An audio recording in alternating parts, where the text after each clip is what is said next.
Yezu Kristo nahabwe ikuzo bavandimwe beza, aho muri hose ndabayambiriye ndabaramukije mu rukundo rwa Kristo. Niba rero wabyutse, niba ukiri mu buriri, niba uri mu mirimo, niba ugiye kuryama, wumve yuko nkwifurije amahoro n'umugisha bituruka kuri Kristo umwami wacu. Uyu munsi rero turi ku itariki ya 30 z'ukwezi kwa 10 2020, tuje muri cya kiganiro tumenye tuzirikane mutagatifu Kizito Mihigo. Intego y'iki kiganiro nakunze kubigarukaho iri mu mutwe wacyo, ni ukugira ngo tumenye kurushaho kandi tuzirikane umuvandimwe wacu Kizito Mihigo. Uyu munsi rero turakomereza ku butumwa twaganiriyeho ejo. Uyu munsi nta byinshi mfite byo kubabwira ku ruhande, keretse ibyo wenda Roho Mutagatifu ari bugende anshyira mu mutima uko turi bugende tuganira, ariko ntabyo nateguye. Ubwo rero uyu munsi ikiganiro ntabwo byagombye kuba kirekire cyane. Ndabizi iyo mvuze gutyo nibwo nisanga iminota yambanye ishyano ryose, ariko uko biri kose tujye twakira ibyo Roho Mutagatifu aduhaye. Ni ukuri ubu ngubu ntabwo twikoresha, kuko twemeye ko turi abana b'Imana kandi turi ku murimo wayo. Ubwo rero kuko ariyo mugenga, akenshi nako ntabwo ari akenshi, niko biba bimeze, niyo itugenera cyaba igihe dukoresha, yaba n'inyigisho dukura mu byo dusoma. Ejo rero nari ndimo mbabwira nti nibyo dusoma ubutumwa bwa Mutagatifu Kizito Mihigo, ariko twitabira no kumva ijambo ry'Imana tukarizirikanaho naryo, kuko ubutumwa bwa Mutagatifu Kizito Mihigo ntabwo busimbura ijambo ry'Imana.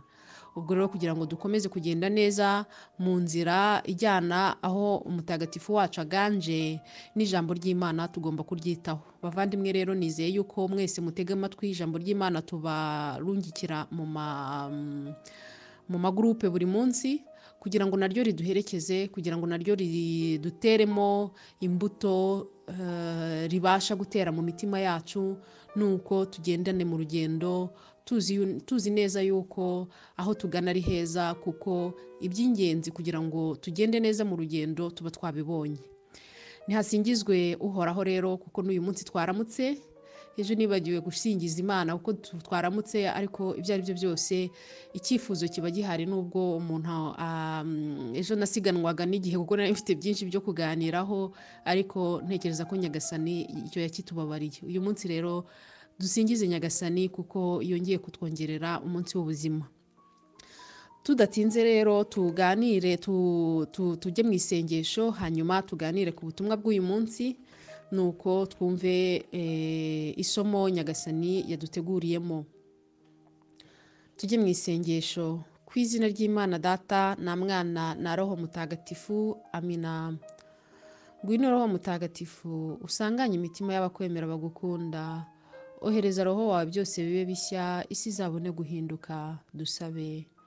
Mana wamenyesheje abakwemera Roho Mutagatifu, turagusaba kubwirizwa nawe gukunda ibitunganye no kunogerwa nawe iteka, ku bwa Yezu Kristo umwami wacu, amina. Muvandimwe wanjye Yezu Kristo wabambwe ku musaraba, uranzi neza, uzi uko nteye, uzi ibitekerezo byanjye, uzi ibitekerezo byanjye, uzi ibyo nkeneye, uzi ibinshimisha n'ibinkomeretsa umutima. Si ngombwa kwirirwa nkubwira ikindi ku mutima, uzi byose. Uzi uyu musaraba unshenguye ibitugu, wowe uzi uburemere bwawo kundusha. Ntabwo nje imbere yawe ngamije kugusaba gukuraho iki kigeragezo kitanyoroheye, ahubwo ndagusaba kucyifashisha ngo gushaka kw'Imana Data gukorwe munsi kimwe no mu ijuru. Ndifuza cyane kunyurwa bidasubirwaho no gushaka kwawe, kugahora kumbera impamvu y'umunezero nyakuri, kuko nzi ko wantoye ngo nkubere umwigishwa n'umuhamya. Umurimo watangiye muri njye uwukomeze kugera mu ndunduro, kugira ngo izina ryawe rirusheho guhabwa icyubahiro. Amina. Ku izina ry'Imana Data na Mwana na Roho Mutagatifu, amina. Bavandimwe nkunda rero, isengesho rirarangiye. Twajya gusoma noneho ubutumwa bw'uyu munsi, tukagerageza kumva icyo butubwira. Ubutumwa bw'uyu munsi buragira buti: muri konservatwari ndabibutsa wenda abadukurikiye tugezemo hagati, kuko hari abavandimwe nyagasana ahabwa ikuzo. Hari abavandimwe bamaze iminsi bambwira bati ye baba we turababaye kubona tutarabashije, hari umuvandimwe wambwira ati ndababaye kubona ntarabashije gutangirana namwe kuko ibiganiro biramfasha cyane, ni ukuri hari icyo byongera mu buzima bwanjye bwa gikristo. Ubwo rero hari abavandimwe badatangirana natwe, basanga tugezemo hagati tugakomezanya urugendo. Ubwo rero haramutse hari uwaje uyu munsi, ndabibutse yuko aya magambo turi gusoma ni ayo dukura mu gitabo Kizito yasize yanditse. Ubwo icyo gitabo rero cyasohotse mu Kinyarwanda, kugeza ubu ngubu kiri no mu Cyongereza. Hari abantu bacyanditse bagisobanuye mu Kinyarwanda, ariko baragisoma gusa ntibagira komenti bagikoraho. Ku mbuga nkoranyambaga kuri YouTube mugiye ku rubuga rwa radiyo Itahuka mwakibona igitabo cyose rwose gisomye mu Kinyarwanda. Twebwe rero twongeraho akantu ko kuzirikana, tukavuga tuti gusoma igitabo yasize yiyandikiye nibwo buryo buruti ubundi bwo kumumenya kurushaho, kuko yaratwibwiye, atwibwira uko ari. Kuko burya iyo umuntu akubwiye ngo runaka burya byari bimeze gutya, hari igihe uvuga uti uriya arakabya, arashyiramo umunyu, mbese arashyiramo ibirungo cyangwa se ukavuga uti arimo aramuminimiza kubera yuko wenda hari agashyara mufitiye simbizi. Ariko kuko ibingibi dusoma mbese tubisoma uko biri, tubifata mu Kinyarwanda tukabishyira nako mu Gifaransa tukabishyira mu Kinyarwanda, uduparagrafu duto duto, noneho tukabisoma uko biri, uko yabyanditse, hanyuma tukabizirikanaho. Ni ukuvuga ngo iyo tubisomye uko yabyanditse bituma tubasha kumumenya kurushaho, tukavuga kumbe burya ni kuriya yari ameze, kumbe burya ni kuriya yatekerezaga, mbese tukarushaho kumumenya. Ariko kandi tukarushaho no kumuzirikanaho, kuko urumva tuzazirikana ku ijambo tuba tumaze gusoma, tukavuga tuti none ko we yabyitwayemo gutya, none ngewe bimuhaye irihe somo? Ni muri ubwo buryo rero. Icyo gitabo rero cyitwa mu Kinyarwanda tujya tubivuga, ariko hari umuvandimwe wadusabye kujya tubivuga kenshi, kujya tubisubiramo kenshi, kuko titire yacyo ni nziza pe. Titire yacyo rero avuga ngo nimuhoberane n'ubumwe n'ubwiyunge kugira ngo mubeho mu mahoro kandi muzapfe mwishimye. Titire ni uko nguko ivuga. Ubwo rero turimo turasoma icyo gitabo cyitwa gutyo, cyanditswe na Mutagatifu Kizito Mihigo. Ubwo rero abavandimwe twatangiremo hagati, nizeye yuko ayo makuru nayo bayumvishe. Nuko rero dusome. Muri konservatwari nageragezaga kuvuga ku Rwanda na bagenzi banjye, nubwo bigoye cyane kubasobanurira amakimbirane y'Abanyarwanda. Umugoroba umwe w'ibihumbi 2007 turimo gufata akarahure kuri Trocadero muri arondisoma ya 16 i Paris, umwe muri bagenzi banjye yarambajije ati, Kizito mbwira, mu Rwanda habaye jenoside hagati yande nande? Ndasubiza nti hagati y'Abahutu n'Abatutsi. None wowe uri mu babi cyangwa mu beza? Ntihangane gato. Naraturitse ndaseka mbere yo gutangira kuvuga amateka y'u Rwanda kuva ku bukoroni kugeza ubu. Nuko mpatwa ibibazo bikomeye nka ni gute abantu bicana bazira gusa abanyapolitiki babishaka? Kuki umuntu atihagararaho ngo yange politiki mbi? Ikiganiro cyatangiye kurambira bamwe mu bo twigana, kugeza ubwo Charlotte ambajije ati, ariko mu by'ukuri wahuye ute n'umuziki wa kera classique rwose?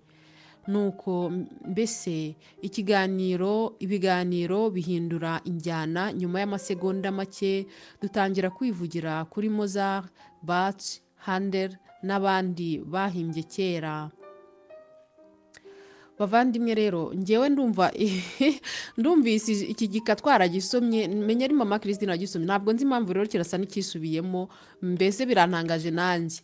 Ndumva narigeze gutega amatwi mama Christine nkumva arimo arasoma exactement ibingibi mbaze kubasomera. Ubwo rero mujye mutwihanganira hagiye natwe biducanga. Ubwo sinzi, wenda nagiye mu gutegura ibiganiro, mu gutegura nyine ibika nterura wenda icyo twamaze kuvugaho. Ariko nkuko nkunze kubivuga, nyagasani niwe mugenga. Twebwe nk'abantu dukora amakosa, tugakora amakosa nyine, ariko nyagasani adukiriza no mu makosa yacu. Ntabwo nyagasana tutwihorera muri ayo makosa yacu. Rero niba nakoze nikosa nkaba nateruye ikiganiro twamaze kuganiraho, mbese nkaba nateruye igika twamaze kuganiraho, wenda hari isomo ritatambutse neza, nyagasani uyu munsi ari butambutse kurushaho, ntawamenya. Ubwo rero tugerageze noneho kugira isomo twakura muri iki kiganiro. Icya mbere cyo nimwumve liberite cyangwa se ubwisanzure aba bana bari kuganirana. Mbese abana b'abazungu bigana na Kizito, ubwo ari muri conservatoire, ari kuvuga ko yakundaga kuganira ku by'u Rwanda, nubwo bitari byoroshye ariko narageragezaga. Anatanze rero urugero rw'ikiganiro bimwe mu biganiro bimeze bityo yigeze kugirana na bagenzi be. Nuko rero bamuhata ibibazo batari ko se buriya mu Rwanda biti. Nuko arasobanura, aragenda ajya mu bukoroni. Icya mbere rero cyangeze ku mutima mbese cyankozeho ni liberite barimo kuganirana.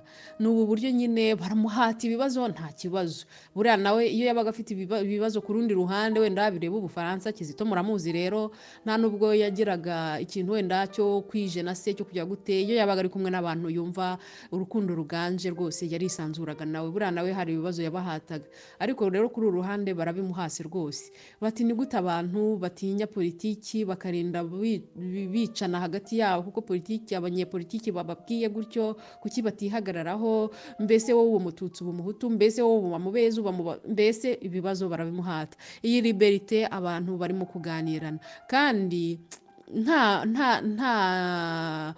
nta bugome mbese bwihishe inyuma, ari ukugira ngo basobanukirwe gusa.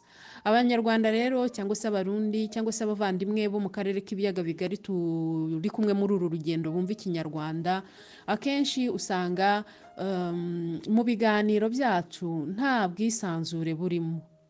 Ugasanga ugiye kumubaza ikintu ukabanza ukibaza, ukabanza ukikanga, ubuse mama aragifata ate, ubuse mama aransubiza uko mbyifuza, ukabanza ukibaza ibibazo byinshi nk'aho wamubajije wenda akubwira ati yewe, nawe nyine iyo umubajije bikamubangamira ntago akubwira wenda ati yewe birambangamiye nyihanganira simbashije kugusubiza, ahubwo wenda arakubeshya akagushukashuka mbese ntabwo akubwiza ukuri. Iyo rero ni ingeso itari nziza dufite. Ntabwo ari umuco mwiza, ni umuco wa sekibi, kubeshyana cyangwa gutinya kubazanya ibintu ibyo ari byo byose. Burya icy'ingenzi ni urukundo.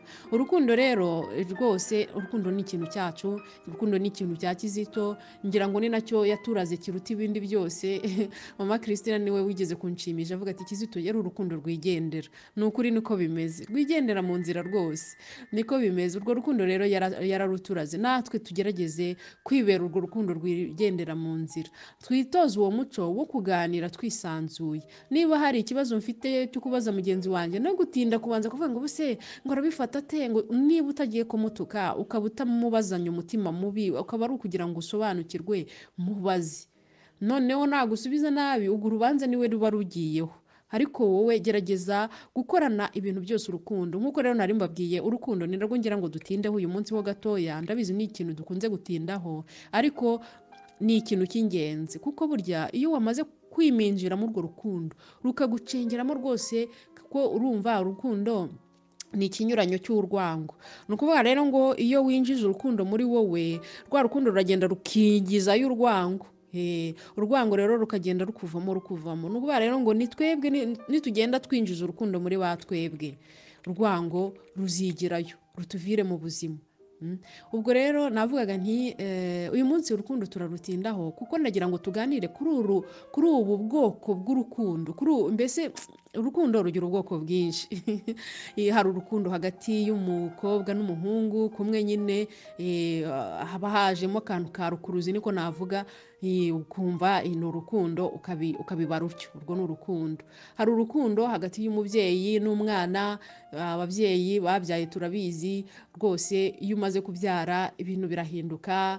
Mbese wumva urukundo nawe utigeze wumva mu buzima bwawe, ukavuga uti se koko birashoboka ko umuntu yakunda gutya? kera numvaga gukunda wenda umuhungu, gukundana n'umukobwa mugenzi wawe mu buryo bwa gishuti byarashobokaga, ariko gukunda urukundo rukaze, nyine rukaze cyane, nabyumvishe maze kubyara, ndavuga ngo koko ntabwo bishoboka. Ababyeyi rero barabizi icyo bisobanura, bene urwo rukundo icyo bisobanura, ariko hari n'urukundo dukunda bagenzi bacu, urwo nyine rwa gishuti. Umuntu rero akibaza ati bene urwo rukundo umuntu arwerekana gute, umuntu arubaho ati? Ubu rero ni ubundi bwoko bw'urukundo tugiye kureba uyu munsi. Uyu munsi ndagira ngo dutinde gatoya nanone ku gisubizo Kizito yatanze igisubizo kirekire ku buryo bagenzi be bavuze bati iki kiganiro noneho turakivamo da, mbese barabatangira bararambirwa. Arabitubwiye ngo yaragiye ajya mu bakoroni, arababwira ati nuko abakoroni baraza, hanyuma bigenda gutya, bigenda na kuriya, arababwira mbese abimuzi. Urwo ni urukundo bavandimwe. Ubundi umuntu yashoboraga kumubaza akamubwira ati byagenze gutya mu nteruro ebyiri akaba arasubije, ariko we yagiye imuzi, aragenda arashakisha igisubizo, ahera mu bukoroni kugeza uyu munsi asubiza. Urwo rero ni urukundo, ni ukuvuga ngo ni ubundi bwoko bw'urukundo nshaka ko tugarukaho, kugira ngo mwumve ukuntu umuntu ashobora gukunda cyane mu byo akora byose, no mu gusubiza ibibazo nk'ibi ngibi bigoye gutya, no gukora imirimo ya buri munsi. Nkunda kugarura urugero rwa Mutagatifu Tereza w'i Kalikuta, kuko nawe yabaye urukundo rwigendera mu nzira. Madre Teresa w'i Kalikuta niwe wakundaga kuvuga ngo twerekane urukundo mu byo dukora byose, kabone niyo waba urimo guhata ibirayi cyangwa uri gutonora amashaza. Ibyo nabyo ubyerekeranamo urukundo. Noneho rero umuntu akaba yakwibaza ati urwo rukundo ngewe ndwerekana nte? Urwo rukundo rero ntabwo ari ikirayi uri guhata urwereka, kuko ikirayi se kiri bugushimire, ikirayi se kiri buvuge kiti wawo, reka da, ikirayi ntacyo bikibwiye kugikunda. Ahubwo uri burya icyo kirayi, tekereza uri burya icyo kirayi, nibwo uri bubashe gukorana uwo murimo urukundo, uvuga uti nyabusa we, abana banjye, umutware wanjye be kuza kugira n'agashishwa na gakeya babona kuri ibi birayi, nuko ubihatane urukundo. Nukubura mu nzu, nukoropa mu nzu, uvuga uti umushyitsi uri buze kunsura, ye gusanga n'akantu hariya mbese gasa nabi, akavumbi, kugira akavumbi abone. Kubera iki? Uwo muntu uri bugusura, uwo mushyitsi, urumva umwishimiye, urumva umufitiye urukundo, none uri gutegura neza ahantu ari bwicare mu rukundo. Murumva rero bene urwo rukundo rujyana ku Mana. Ahangaha niho ibanga ry'abatagatifu riri. Ni ukuvuga ngo wakwibaza uti Kizito yari afite inyungu mu kujya gusubiza igisubizo kimeze gutya? Nuko Kizito ari umuntu udasondeka. Umuntu udasondeka rero ni wa muntu nyine urangwa n'urukundo. Niyo mpamvu natwe duhamagariwe kudasondeka mu bikorwa byacu. Niba umuntu agusabye serivisi ukayimuha, yimuhe neza, mbese umusenderereze we, umushyiriraho n'akarabo, umushushanyirizeho n'agatima, rwose ushyireho ibyo byose kugira ngo umwereke ko umukunda.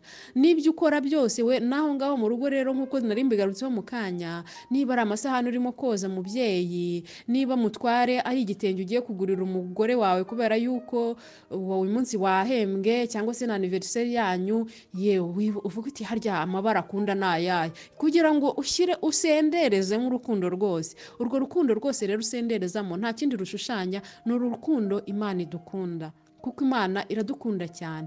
Iyo dukunda Imana rero ntuza Ivanjiri y'icyumweru gishize yavugaga nyine ku rukundo, ikavuga ku itegeko rya mbere ry'Imana.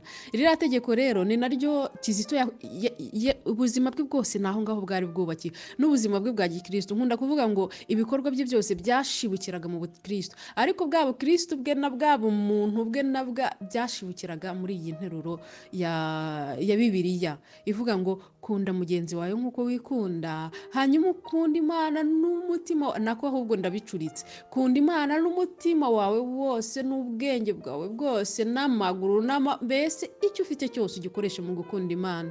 Hanyuma rero ukunde mugenzi wawe nk'uko wikunda. Kera najyaga nibaza nteko se buriya umuntu arabanza agakunda Imana cyangwa arabanza agakunda umuntu?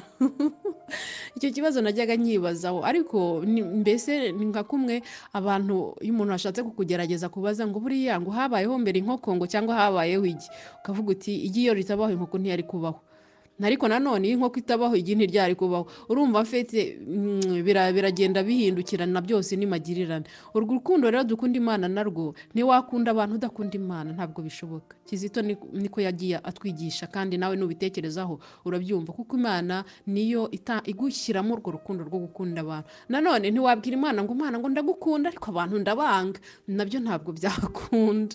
Ubwo rero byaba byose dukeneye gukunda Imana, tukayisaba kuduha urwo rukundo, hanyuma tugakunda n'abantu.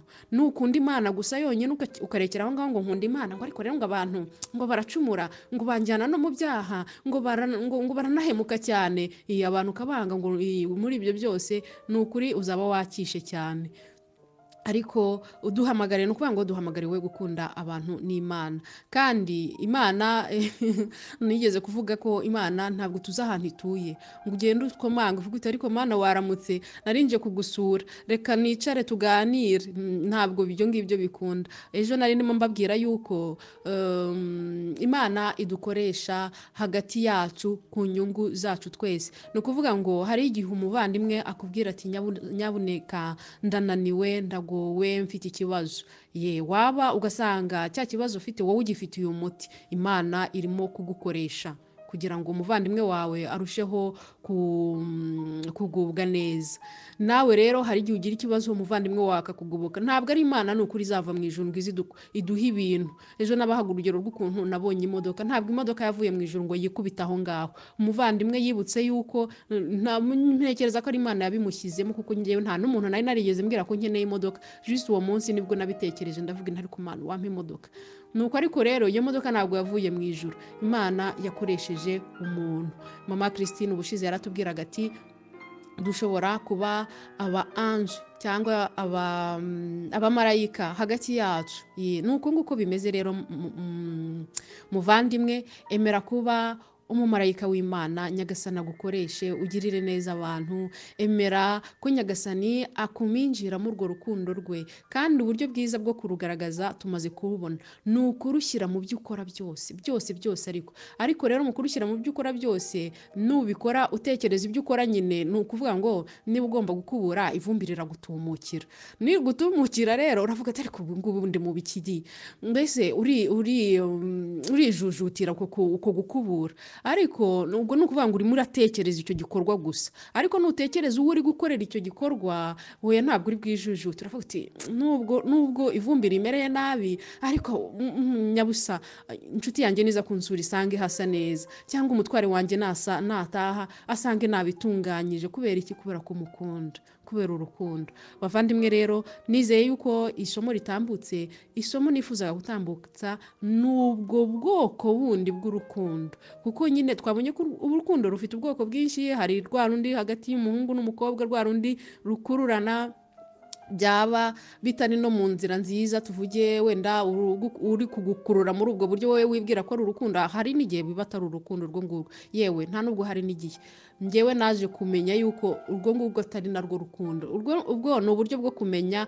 mbese Nyagasani yaduhaye kugira ngo ubashe kuguhitamo, kugira ngo mbese abashe kukubwira ati n'uyu nguyu uwo naguhitiyemo. Ariko hari igihe Shekibi nawe akoresha iyo ntwaro, ugasanga bene icyo kintu agishyize hagati y'abantu niyo mpamvu abakristu ari ngombwa ko basengera ingo zabo, abatarashaka bagasengera abo bazashakana. Ukavuga uti Nyagasani uzanyereke, uzampe gusobanukirwa uwo wangeneye uwo ari we, kugira ngo, kuko ibyo ngibyo ni ibintu bijyanye n'umubiri cyane. Niho hahandi usanga abantu bagwa mu bicumuro byo gusambana, byo guca inyuma y'abo bashakanye n'iki byose. Ubwo rero akenshi usanga atari urukundo. Ahubwo rero urukundo, reka mbere icyo ni urunguru. Urukundo ni hahandi muba mwarashakanye rwose yarukuruzi yaranarangiye umubona ukabona ukumva ni ibisanzwe, ukumva mbese nyine mukagomba gushyiramo ingufu kugira ngo bwa buryohe ku buryo bw'umubiri buze, kandi buraza. Ntabwo umuntu yavuga ngo ntabwo buza, ariko ntabwo biba bikimeze nka kera. Ariko urukundo ruza icyo gihe nibwo muba mutangiye gukundana koko. Iyo narwamo mu by'ukuri yarukuruza bitagihari, ariko ukavuga uti uyu niwe nyagasani yangeneye, uyu niwe mufasha wanjye w'ubuzima bwose, ngomba kumwitaho, yagira anniversaire nkamukorera agakeki, mbese nkamushimisha. Burya tubereyeho gushimishanya, ntabwo tubereyeho kubabazanya. Kizito niwe waririmbaga ngo agahinda nagize ngo nzagakoresha kugira ngo nk'abandi byishimo. Ni burya rero iyo niyo devoir y'umukristo wese, niyo waba ufite ibibazo, ntabwo bigomba kuba impamvu yo kubabaza abandi, ahubwo ugomba gukoresha uko ushoboye ugashimisha abandi. Nicyo tubereyeho cyane cyane rero, babandi nyagasani yadushyize hafi, kuko niyo mpamvu yaduhuje, niyo mpamvu yemeye yuko tuba umugore n'umugabo, yemeye ko tuba umwana n'umubyeyi.